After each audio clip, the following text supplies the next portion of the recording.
Assalamualaikum warahmatullahi wabarakatuh. Selamat sore teman-teman, selamat sore Widya. Izinkan kami dari kelompok 1 ingin mempresentasikan hasil diskusi dari kelompok kami yang berjudul mengenal akuntansi manajemen. Sebelum masuk ke materi, izinkan saya memperkenalkan anggota kelompok kami. Yang pertama ada Heru Yuda Pratama, yang kedua ada saya sendiri Muhammad Ahmad Surasio, yang ketiga ada Fajar Bayu Avandi. Selanjutnya masuk ke materi. Yang pertama ada pendahuluan atau penjelasan tentang akuntansi manajemen. Akuntansi manajemen atau manajemen accounting adalah proses mengidentifikasi, mengukur, mengakumulasi, menyiapkan, menganalisis, menginterpretasikan, dan mengkomunikasikan kejadian ekonomi yang digunakan oleh manajemen untuk melakukan suatu perencanaan, pengendalian, pengambilan keputusan, dan penilaian kinerja dalam organisasi. Selanjutnya ada akuntansi manajemen merupakan tipe akuntansi yang mengolah data untuk menghasilkan informasi yang ditujukan pada pihak internal perusahaan. Informasi tersebut dimanfaatkan oleh pihak internal perusahaan untuk menjalankan aktivitas pokok manajerial. Sedangkan akuntansi keuangan merupakan tipe akuntansi yang mengelola data untuk menghasilkan informasi keuangan yang ditujukan kepada pihak luar perusahaan. Selanjutnya ada persamaan akuntansi manajemen dan akuntansi keuangan. Yang pertama sebagai menyediakan informasi. Baik akuntansi manajemen maupun akuntansi keuangan merupakan fungsi akuntansi yang menyediakan informasi bagi seorang yang bermanfaat dalam pengambilan keputusan. Yang kedua ada menggunakan data. Metode akuntansi yang lazim digunakan dalam akuntansi keuangan juga relevan digunakan dalam akuntansi manajemen. Yang ketiga ada mengelola data. Baik akuntansi manajemen maupun akuntansi keuangan menggunakan sistem informasi operasi yang sama sebagai bahan baku dalam menghasilkan informasi yang disajikan pada pemakainya. Selanjutnya ada perbedaan antara akuntansi manajemen dan akuntansi keuangan. Unsur pembeda yang pertama ialah satu sebagai pemakai utama informasi. Untuk akuntansi manajemen sendiri sebagai pihak internal perusahaan, dengan akuntansi keuangan pihak eksternal perusahaan. Restriksi pembatasan atau keterbatasan tertentu. Untuk akuntansi manajemen tidak ada aturan yang mengikat atau mandatory justifikasi berdasarkan manfaat biaya. Sedangkan akuntansi keuangan, prinsip akuntansi yang berlaku umum adalah aturan yang bersifat mandatory. Jenis informasi akuntansi manajemen, informasi keuangan dan non keuangan. Sedangkan akuntansi keuangan berikan informasi keuangan. Orientasi waktu, berorientasi masa depan. Kalau sedangkan akuntansi keuangan berorientasi masa lalu. Lingkup informasi yang disajikan terperinci. Sedangkan akuntansi keuangan, informasi yang disajikan ringkas. Bidang pengetahuan terkait dengan bidang pengetahuan. Sedangkan akuntansi keuangan terkait dengan bidang pengetahuan akuntansi. Selanjutnya ada sistem informasi akuntansi manajemen. A. Pemrosesan informasi. Sistem informasi akuntansi manajemen accounting informasi sistem adalah sistem informasi yang mentransformasi input dengan menggunakan proses untuk menghasilkan output yang dibutuhkan untuk mendukung pengambilan keputusan. Ada 3 kata penting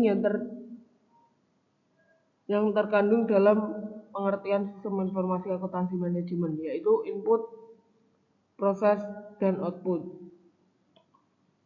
Sistem informasi akuntansi manajemen berjalan melalui proses yang berkelanjutan tanpa henti. Tahap awal dimulai dari input data, selanjutnya memproses data, dan akhirnya menghasilkan laporan. Manajer mengambil keputusan berdasarkan informasi yang disajikan dalam laporan. Setelah informasi digunakan untuk pengambilan keputusan, manajer dapat mendapatkan umpan balik atau feedback. Umpan balik adalah informasi mengenai seberapa baik keputusan yang dijalankan dan apa tindakan korektif yang dibutuhkan. Umpan balik merupakan informasi yang dapat digunakan untuk mengevaluasi dan atau mengoreksi pelaksanaan. Umpan balik tersebut digunakan untuk perbaikan tahap proses pengambilan keputusan selanjutnya.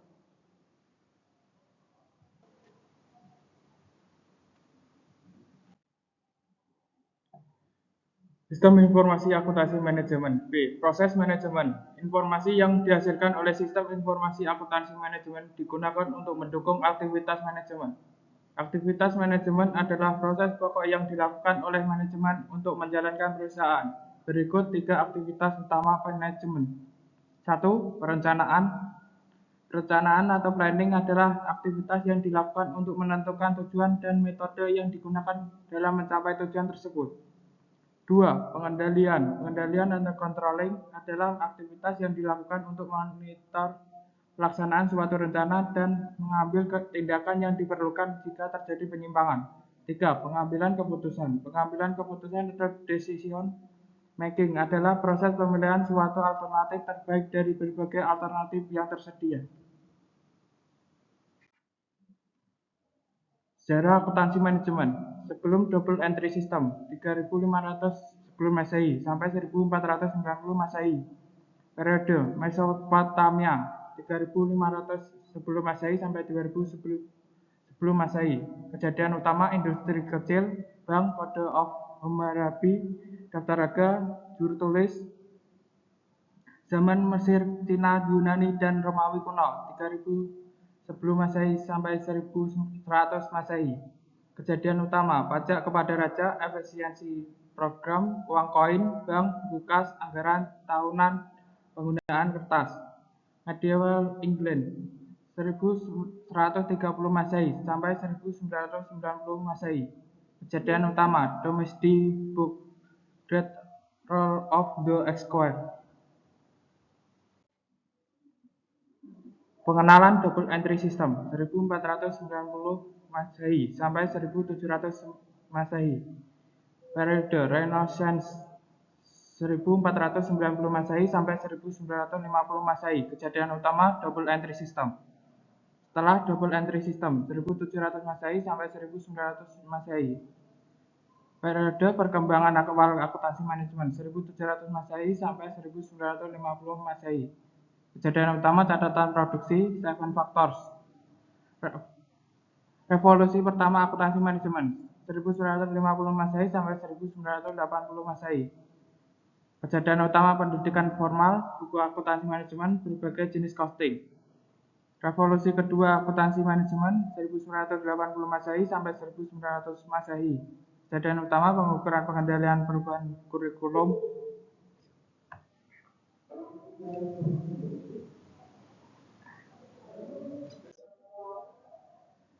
Tren yang mempengaruhi akuntansi manajemen. 1. Orientasi pelanggan. 2. Perspektif lintas fungsi. 3. Kompetisi global. 4. Manajemen kualitas total. 5. Waktu sebagai elemen kompetitif. 6. Kemajuan teknologi informasi. 7. Kemajuan lingkungan pemanufakturan. 8. Pertumbuhan dan deregulasi industri jasa. 9. Manajemen berbasis aktivitas.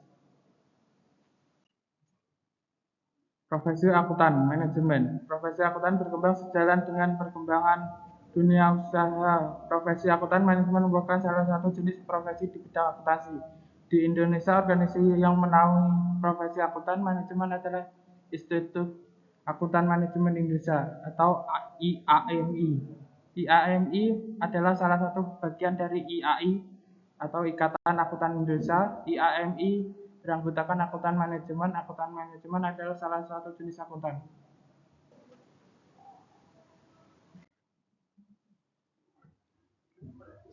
Selanjutnya yaitu jenis akuntan. Seseorang yang fokus dari program strata satu jurusan akuntansi memiliki gelar SE, sarjana ekonomi. Orang tersebut belum memiliki sebutan akuntan melainkan sarjana ekonomi untuk memperoleh sebutan akuntan atau sering disingkat AK. Seseorang yang sudah lulus dari program strata satu jurusan akuntansi harus menempuh PPA, pendidikan profesi akuntansi. PPA adalah pendidikan tambahan pada pendidikan tinggi setelah program sarjana ilmu ekonomi pada program studi akuntansi. PPA diselenggarakan di seluruh perguruan tinggi yang sudah memenuhi syarat. Tata cara penyelenggaraan dan kurikulum PPA diatur oleh IAI. Penyelenggara PPA di perguruan tinggi dilakukan setelah mendapatkan izin dari Direktur Jenderal Perguruan Tinggi. Izin tersebut diberikan oleh Dikti atau Direktorat Jenderal Pendidikan Tinggi atas dasar rekomendasi dari PAPIA, Panitia Ahli Pertimbangan Persainan Ijazah Akuntan. Menyelesaikan minimal 21 SKS.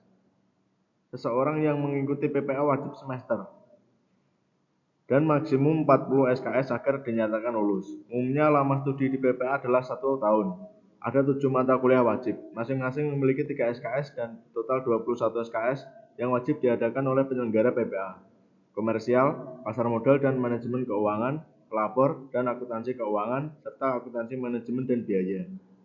Apabila penyelenggara PPA menuntut mahasiswanya menyelesaikan lebih dari 21 SKS, maka penyelenggara harus menyediakan mata kuliah pilihan selain dari 7 mata kuliah yang diwajibkan.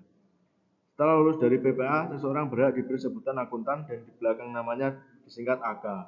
Akuntansi yang lulus dari PPA masih bersifat umum dan dapat dinyatakan sebagai akuntan umum. Namun, setelah seseorang memasuki dunia profesi, akan ada mengklasifikasian jenis akuntan. Berikut golongan akuntan berdasarkan lingkup pekerjaannya. Yang ke-1, akuntan publik, yaitu akuntan yang telah memperoleh izin untuk memberikan jasa sebagaimana diatur dalam Undang-Undang tentang Akuntan Publik. Yang kedua, akuntan manajemen, yaitu akuntan yang bekerja di perusahaan. Yang ketiga, akuntan pemerintah, yaitu akuntan yang bekerja di pemerintahan, misalnya BPK, Badan Pemeriksa Keuangan. Yang terakhir, akuntan pendidik, yaitu tenaga pendidik, dosen, dan guru yang memiliki latar belakang pendidikan akuntansi.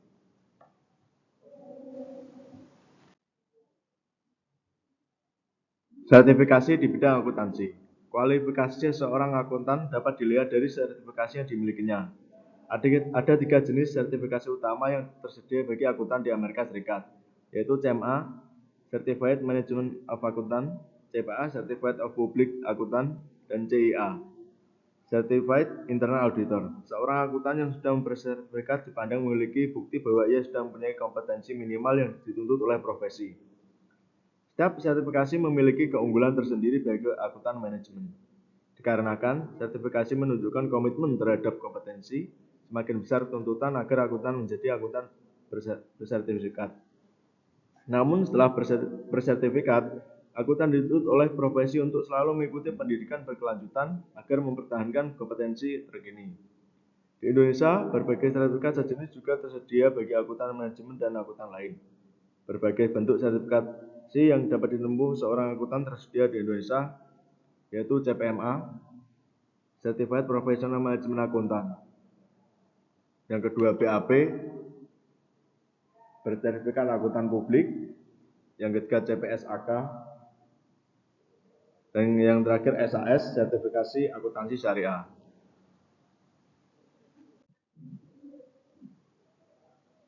Peran akuntan manajemen. Seperti tampak gambar di pengontrol dan bendahara merupakan bagian dari fungsi staf. Akuntan manajemen berada pada fungsi controller. Peran controller adalah menyiapkan laporan keuangan, laporan kinerja, perencanaan pajak, pemeriksaan intern, anggaran, dan laporan lain untuk kepentingan internal dan eksternal perusahaan. Bagian yang berada di bawah controller dapat meliputi bagian akuntansi keuangan, bagian akuntansi biaya, bagian audit internal, dan bagian sistem informasi. Walaupun secara struktur tidak ada, sebenarnya fungsi akuntansi manajemen sudah melekat di bagian akuntansi biaya. Kemudian kode etik akuntan manajemen. Kode etik adalah pedoman perilaku bagi seorang dalam menjalankan profesinya.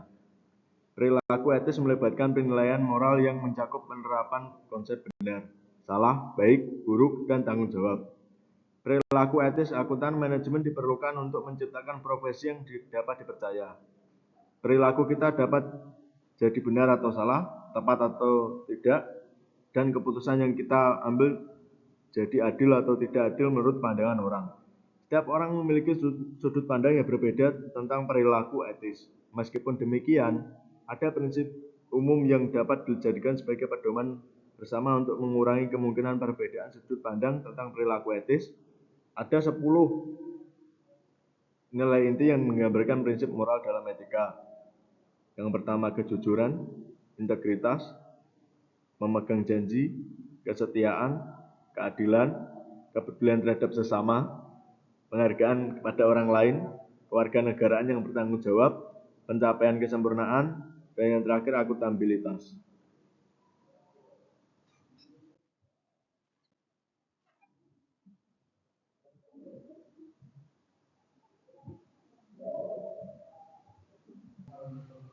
Untuk referensi kita dari Siregar, Bambang Sucipto, dan kawan-kawan. Oke, sekian presentasi dari kelompok kami. Kurang lebihnya mohon maaf. Sekian, wassalamualaikum warahmatullahi wabarakatuh.